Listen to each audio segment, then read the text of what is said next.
The Prime Minister has said we're in a hurry. Why is it so difficult for a compact country like Singapore, digitally connected, to get to the smart nation status? Why are we facing difficulties and challenges? Well, first, we're living in a revolution. The advent, pervasive computing, massive broadband connectivity, mobile connectivity, AI, robotics, genomics, this is a revolution. And if we don't get there ahead of the curve, we're going to be swamped. Fortunately, Singapore is starting from a position of strength. We've got a sophisticated, demanding, digital literate population. We've got more handphones, smartphones than people. We've got an education system that has emphasized science and tech. So we can get onto it, but we need to move faster. And that's why aren't we fast enough? I mean, the Prime Minister brought up the example of China, a cashless society. We're not there yet. Why are we even lagging behind the likes of China? There is a danger of complacency in any place which is apparently efficient and where things work too well. And we need to get out of that. If you look at this, I will offer you 3 levels of looking at it. First is just look at it at the human quality level, of life level, then enterprise efficacy, third, opportunity. Let's deal with the first one. Whatever is created, whatever services, whatever devices, is it user-friendly? Is it convenient? Is it accessible to all age groups? Does it address very real human needs to communicate, to socialize? So that's one level. Does it improve the quality of life? And the point is there's a lot more that can be done to make services more accessible, more fun, more entertaining, more relevant. The next level, however, is harder, and that is at enterprise efficacy, meaning are our companies inventing stuff which makes them more competitive, more innovative, more relevant? Where do they stand globally? How are we using our resources? Are we optimizing the way we produce things? Are we in the game? And nowadays, because of globalization, it's not enough to be competitive in Singapore. You've got to be competitive worldwide. So that's at enterprise level. But there's a more fundamental level, and that's why we're really chasing this. And this is about opportunity. We live in a world where the way value is created, the way work is organized, the way our societies communicate, mobilize, transform ourselves is all being changed. If we don't address this, you will see the danger of the middle class being hollowed out, of jobs being lost. So it's really about the distribution of opportunities. And that's why we're so obsessed about education and skills future. You see, the point is, there are a whole lot of new jobs being created. But do you have people with the right skills? Can you match your own population with the new jobs that have been created? So, Minister, where are we in this digital transformation? Are we at risk of not meeting the 2025 Smart Nation target? We are at risk if we are complacent and if we go too slowly. And the Prime Minister said we're going to double down and we're going to ramp up the rate of change. And this has to be done. There's no way around that. Legislation is important.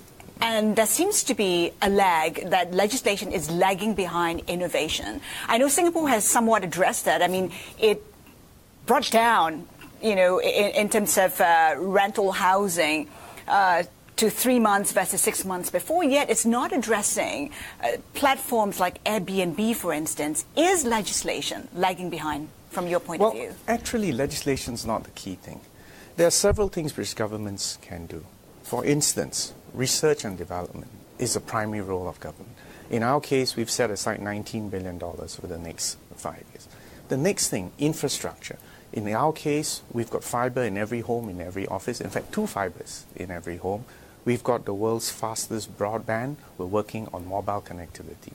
The hardware layer is almost the easy part, but it's the software layer. And that's why we are working in overnight on 3 critical platforms: e-payments, digital ID, and when I say digital ID, secure digital ID, which incorporates biometrics, and PKI, public key infrastructure, so that you can have presence-less, paperless, and cashless transactions.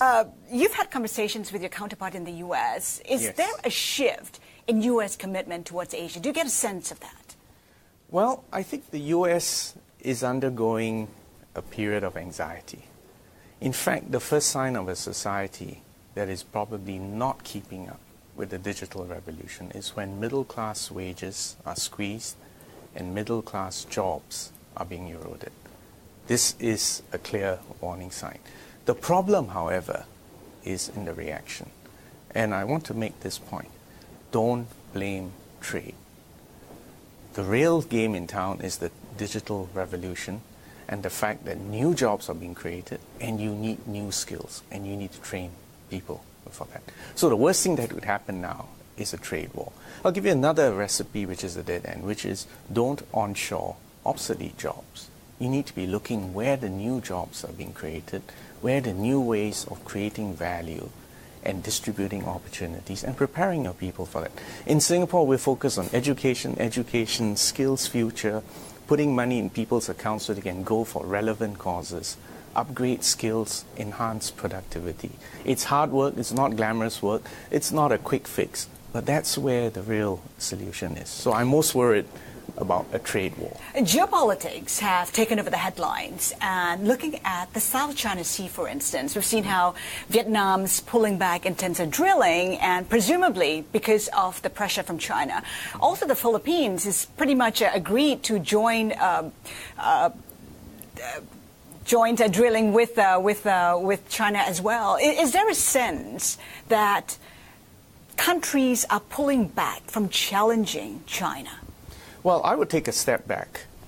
The key strategic trend is that we're moving to a multipolar world. And it's not just the United States, it's not just China, but it's India, it's Europe, South America, and Africa. First point. Second point is trade. The South China Sea is so important because $5 trillion worth of trade flows through that. And frankly, I think the risk of a war is very low, but that's not what I'm worried about. Just the hint of tension raises risk premiums, raises insurance premiums, affects trade. We need to have peace and stability so that trade can continue. The third point is that never before in human history have China and the US, two superpowers, been so intertwined.